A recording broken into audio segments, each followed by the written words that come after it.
Assalamualaikum warahmatullahi wabarakatuh. Alhamdulillah wa syukru ala ni'amillah Muhammad ibni Abdillah la haula wala quwata illa billah. Pendengar dan pemirsa Mutiara Pagi, alhamdulillah pagi hari ini bahagia sekali kita berjumpa kembali di Mutiara Pagi bersama Ustadz Nunu Nugraha, SOSI MPD. Beliau adalah guru PAI di Kabupaten Bandung, pembina majelis taklim di kota dan Kabupaten Bandung. Pendengar, pagi hari ini bahasan kita tentang masa depan gemilang dengan remaja masjid. Silakan Anda bisa menyimak kami di FM 97,6 MHz untuk Bandung dan sekitarnya, dan Anda pun bisa melihat kami di channel YouTube RRI Bandung Live. Baik Pak Ustadz, silakan pembahasan kita di pagi hari ini tentang masa depan gemilang dengan remaja masjid. Assalamualaikum warahmatullahi wabarakatuh. Alhamdulillahi wa kafa, wassalatu wassalamu ala sayyidina Muhammadinil Mustafa wa ala alihi wa sahbihi ahli sidqi wal wafa. Ashhadu an la ilaha illallah alladzi lahul asmaul husna wa ashhadu anna Muhammadan abduhu wa rasuluh alladzi la yantiqu anil hawa in huwa illa wahyu yuha, amma ba'du. Para pemirsa dan pendengar RRI di mana saja berada dan dalam aktivitas masing-masing, mudah-mudahan kita semua senantiasa mendapatkan keberkahan dari Allah Subhanahu wa taala, dan alhamdulillah kita bisa bersilaturahmi kembali di udara dalam acara yang insya Allah juga menebar keberkahan, yaitu acara Mutiara Pagi. Dan di sini saya masih bersama, insya Allah selalu bersama dengan rekan saya Pak Haji Tasmita Solihin bersama seluruh kru yang ada di RRI Bandung ini. Untuk mengawali kegiatan ini, mengawali pembahasan pada kali ini, para pemirsa dan pendengar RRI, mari kita awali dengan ikrar keimanan kita. Mudah-mudahan ini semakin menguatkan keimanan kita. Bismillahirrahmanirrahim. Raditu billahi rabba wa bil islami dina wa bi Muhammadin nabiyya wa rasula wa bil qur'ani imama wa hukma wa bil mu'minina ikhwana. Para pemirsa dan pendengar RRI yang mudah-mudahan senantiasa diberikan keberkahan oleh Allah Subhanahu wa taala. Pada kesempatan kali ini kita akan membahas tentang masa depan gemilang dengan remaja masjid. Ini sesuatu yang cukup penting Pak Haji, karena berkaitan dengan bagaimana kelanjutan setelah kita, siapa yang akan meneruskan cerita kita, siapa yang akan melanjutkan perjuangan kita, tiada lain adalah para generasi muda, anak-anak kita, cucu-cucu kita yang akan melanjutkan estafet dari kepemimpinan kita, estafet perjuangan kita. Nah, diantaranya yaitu tentang remaja. Di antaranya kita bisa mulai dari pembahasan tentang remaja dan dinamikanya. Remaja itu Pak Haji, juga para pemirsa dan pendengar RRI, kalau dari sisi usia secara umum itu mulai dari usia SMP ke atas ya. Bahkan sampai kurang lebih mahasiswa tingkat 2 lah ya, semester 3, semester 4. Itu masih masuk ke golongan remaja. Walaupun kalau secara fikih usia 15 tahun itu sudah masuk ke dewasa. Bahkan 9 tahun perempuan kalau sudah haid atau menstruasi sudah dewasa. Nah, ini kita ngambil secara umum remaja mulai dari usia SMP ke atas. Nah, apa dinamikanya para remaja itu? Para pemirsa dan pendengar tentunya sudah banyak yang merasakan, bagi mereka yang sudah punya anak bahkan punya cucu ya. Anak-anak kemudian mereka beralih pada usia remaja, ada dinamika, ada perubahan. Fisik berubah, secara psikis berubah, dan banyak perubahan-perubahan lainnya. Bahkan yang tadinya pergaulannya hanya terbatas, pergaulannya makin nambah, makin luas. Ya. Ini dinamika para remaja. Bahkan bisa jadi barangkali banyak yang sudah merasakan ketika di usia sekolah dasar misalnya, ada anak Pak Haji ya cicingan gitu ya. Tapi begitu masuk SMP mulai ada perubahan ya. Mulai ada tidak terlalu pendiam lah, tidak terlalu cicingan. Nah, disinilah ketika ada perubahan-perubahan itu, ada dinamika seperti itu, disinilah kita diantaranya, kalau yang saya pernah dengar dari beberapa ulama, beberapa ustadz, ketika membahas kaitannya tentang remaja, tentang generasi muda, diingatkan dengan salah satu ayat Al-Quran, A'udzubillahi minasyaitonirrajim. Wal yakhshal ladzina law taraku min khalfihim dzurriyyatan dhi'afa. Al-ayah.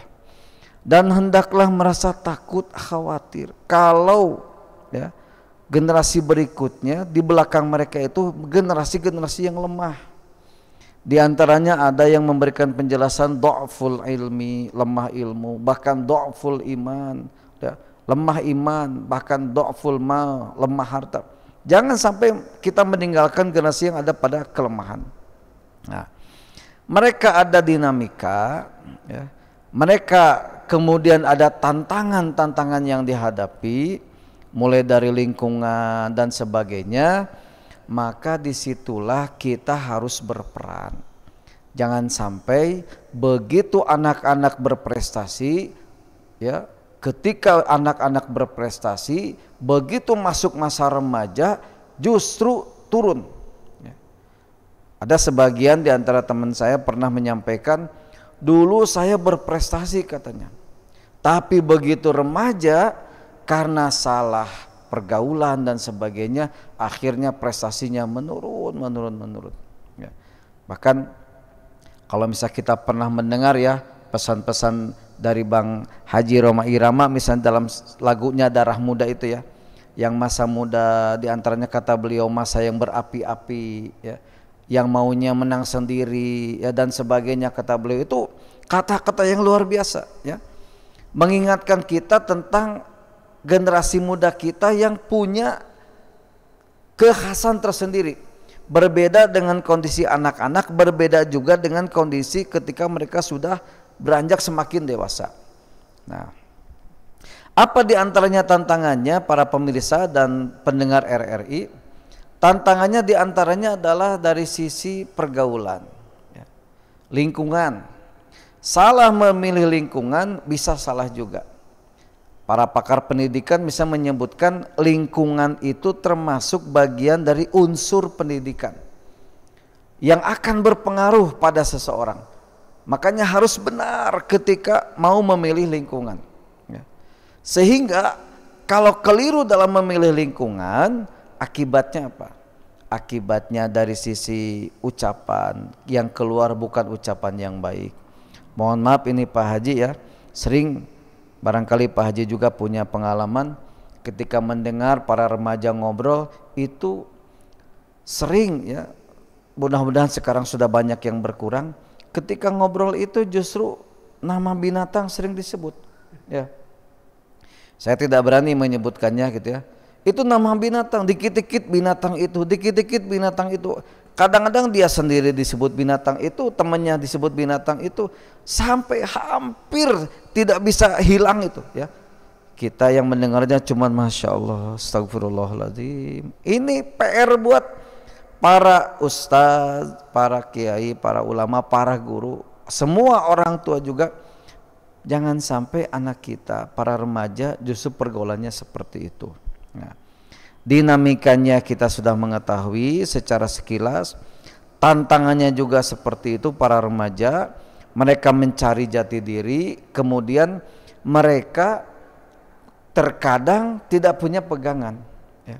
Nah, apalagi tantangannya? Tantangannya adalah dari sisi pendidikan Pak Haji. Mereka sekolah, ya.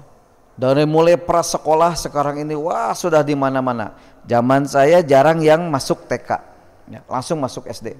Sekarang kan dari TK, bahkan sebelumnya juga, ya, kelompok bermain istilahnya, atau playgroup dan istilah lainnya. Masuk kemudian taman kanak-kanak Al-Quran dan istilah-istilah lainnya.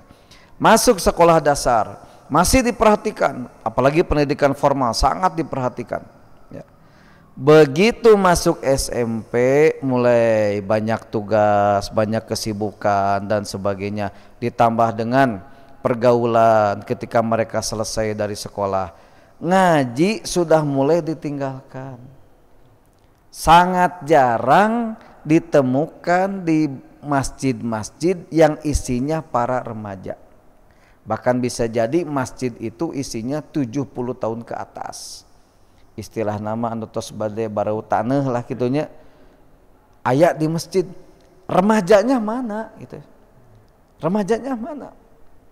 Walaupun masih cukup berbangga ketika saya pernah melihat di sebagian tempat itu pas saya masuk ke sana ke masjid tersebut, remajanya luar biasa. Banyak yang masih ngaji. Usia SMP, usia SMA hanya masih belum merata. Ini tantangannya. Nah, dengan melihat tantangan seperti itu, maka saya punya satu analisa bahwa masa depan gemilang itu diantaranya diraih dengan remaja masjid. Siapa sih remaja masjid itu? Remaja masjid itu remaja dan masjid. Remaja yang dekat dengan masjid. Apa sih keutamaannya?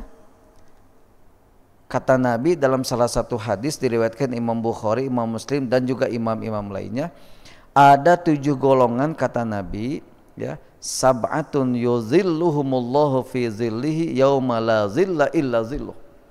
Ada 7 golongan yang akan mendapatkan perlindungan dari Allah pada hari kiamat, yang saat itu tidak ada perlindungan kecuali perlindungan dari Allah.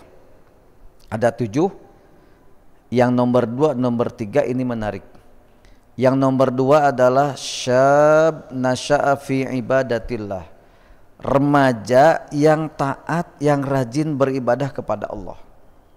Di situ disebutkan remaja, generasi muda, ya, remaja, pemuda yang rajin beribadah kepada Allah. Kenapa tidak disebutkan orang tua? Tentu ada maksudnya. Di antaranya yang bisa kita fahami adalah kalau orang tua rajin beribadah wajar. Tapi ini remaja yang tadi banyak dinamikanya, banyak tantangannya, masih resep jalan-jalan, masih resep main, tapi rajin beribadah kepada Allah. Maka para pemirsa, pendengar, juga mudah-mudahan ini adik-adikku, para pemuda remaja ikut menyimak. Kalian para pemuda remaja rajin beribadah kepada Allah, maka termasuk yang mendapatkan perlindungan dari Allah pada hari kiamat. Kedudukannya bisa lebih tinggi dibandingkan orang tua yang rajin beribadah, karena tantangannya itu, ya. Itu satu, rajin beribadah, ya. Yang kedua, dan ini nomornya nomor 3, kalau dari 7 tadi, apa? Rajulun mu'allaqun qalbuhu fil masajid, seseorang yang hatinya terikat, nyantel terus ke masjid.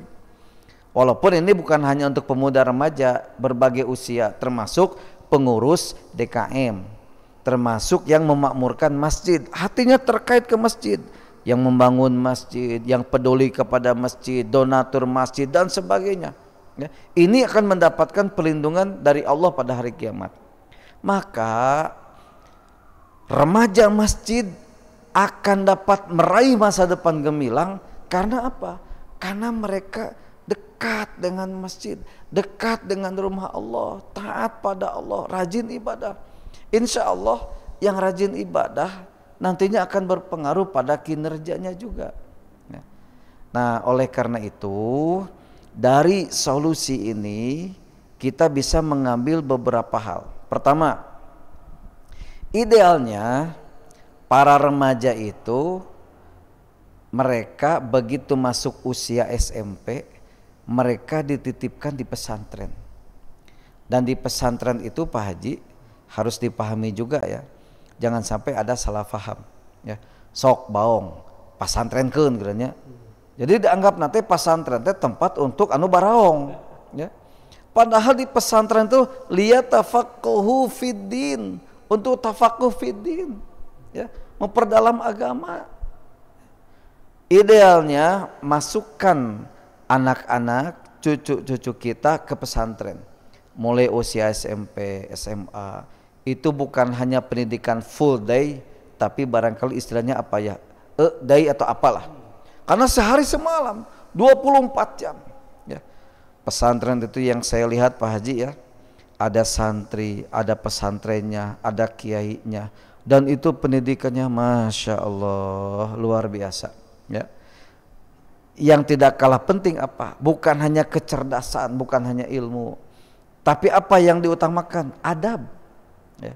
Saya pernah melihat di satu pesantren Pak Haji, ketika jadwal nengok ya dengan ke anak saya, begitu lagi rame ngobrol di masjid, masuk saja kiai besarnya, langsung pada dia ya. Lewat saja kiainya langsung hormat, Masya Allah. Adab luar biasa ini. Makanya wajar masa depan gemilang dari yang seperti itu. Dan alhamdulillah para pemimpin bangsa kita banyak yang dulunya pernah pesantren. Alhamdulillah ya. Nah, kemudian kalaulah memang ada yang tidak mau pesantren, maka ada alternatif yang kedua. Apa alternatif yang kedua? Yaitu gerakan hidupkan kegiatan-kegiatan keagamaan, jangan dibatasi hanya sampai anak SD saja. Ini kelemahannya ya. Taman kanak-kanak Al-Quran, TKA atau TKQ istilahnya banyak di mana-mana. Taman pendidikan Al-Quran, TPA atau TPQ istilahnya, atau diniyah takbiliyah awaliyah, banyak di mana-mana. Usia SD. Tapi begitu masuk SMP, nama tingkatannya TQA misalnya Ta'limul Quranil Aulad atau DTW, diniyah takmilah wusto, bahkan diniyah takmilah ulia, mulai meredup, mulai berkurang. Nah ini ya, harusnya tingkatan itu dilanjutkan. Saya punya pengalaman Pak Haji, juga pemirsa dan pendengar RRI, ketika ada yang memang mau memperhatikan mereka, ada yang mau untuk siap ya melayani mereka, insya Allah mereka juga mau. Karena bisa jadi bukan mereka tidak mau aktif di masjid, bukan mereka tidak mau ngaji, gak ada yang ngebimbingnya Pak Haji. Siapa yang mau membimbing mereka? Makanya saya sangat mengharapkan melalui media RRI ini, bapak-bapak yang saya hormati, para DKM, kegiatan-kegiatan remaja masjid mari hidupkan ya. Kegiatan-kegiatan pendidikan keagamaan tingkat SMP SMA mari didorong, dibantu. Bahkan seandainya mereka ada kekurangan dari sisi biaya, ditanggung oleh DKM, dibantu oleh DKM, sehingga apa? Sehingga mereka benar-benar suka. Saya ingat Pak Haji ya, ketika di pesantren dulu, kan kalau yang tadi ranking pertama itu kan namanya santri mukim.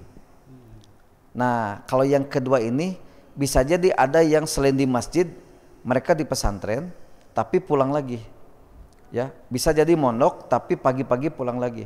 Nah itu namanya santri kalong. Saya mengalami seperti itu ya. Nah saya pernah mengalami itu ya, saya posisi santri kalong waktu itu. Ketika sore-sore ditanya sama istri kiai, sama Umi, maaf ya pakai bahasa Sunda ya, kata Umi, geus dalahar maraneh, teu acan Umi, sok dalahar sing wareg ameh naon.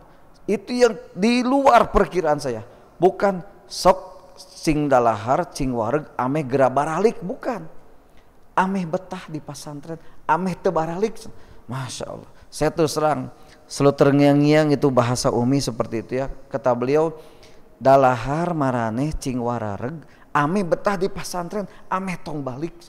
Bukan diusir, malah kita agar betah di pesantren. Ya Allah, saya terus terang ilmu yang luar biasa, kata-kata yang luar biasa itu dari Umi saat itu ya. Nah santri kalong ini pilihan berikutnya setelah santri mukim tadi, Ataupun tadi, kalaupun tidak ngaji di pesantren karena misalnya jaraknya jauh di pesantren, yuk masjid-masjid para ketua DKM hidupkan, ya, bantu dorong remaja masjid. Tong sampai diantep kegiatan remaja masjid deh, ya, dukung, ya. Nah, bahkan ini saya juga ingin menghimbau kepada para guru, para kepala sekolah, ya, sama dengan saya juga seorang guru, ya, senasib seperjuangan. Untuk tingkat SMP dan SMA, kalau ingin meraih masa depan gemilang, mudah-mudahan ini bisa didukung juga oleh dinas, ya, dinas pendidikan atau oleh Kementerian Agama. Wajibkan anak-anak SMP, SMA, SMK atau MTS, SMA, wajibkan mereka untuk aktif di remaja masjid. Wajibkan. Entah itu dengan mengeluarkan peraturan apa, silahkan untuk teknisnya. Wajibkan mereka menjadi anggota remaja masjid. Bahkan kalau bisa harus ada kartunya, harus ada buktinya mereka kegiatan remaja masjid. Walaupun di sekolah ada kegiatan, entah itu namanya rohis, ya, rohani Islam, atau sekarang ada yang namanya IRMA, Ikatan Remaja Masjid di sekolah. Tapi ada yang lebih mendasar menurut pemahaman saya. Karena dulu Pak Haji Tahadus bin Nikmah, para pemirsa pendengar, dulu saya tahun 1994 Pak Haji, sebelum memasuki usia 17 tahun, di tempat tinggal saya di Bandung, alhamdulillah dulu pernah mendirikan remaja masjid. Yang dulu di situ belum pernah ada remaja masjid. Alhamdulillah takdir Allah, saya ditakdirkan menjadi bagian dari yang mendirikan remaja masjid. Tentu bukan saya sendiri, karena yang namanya organisasi bukan sendiri, sekelompok orang.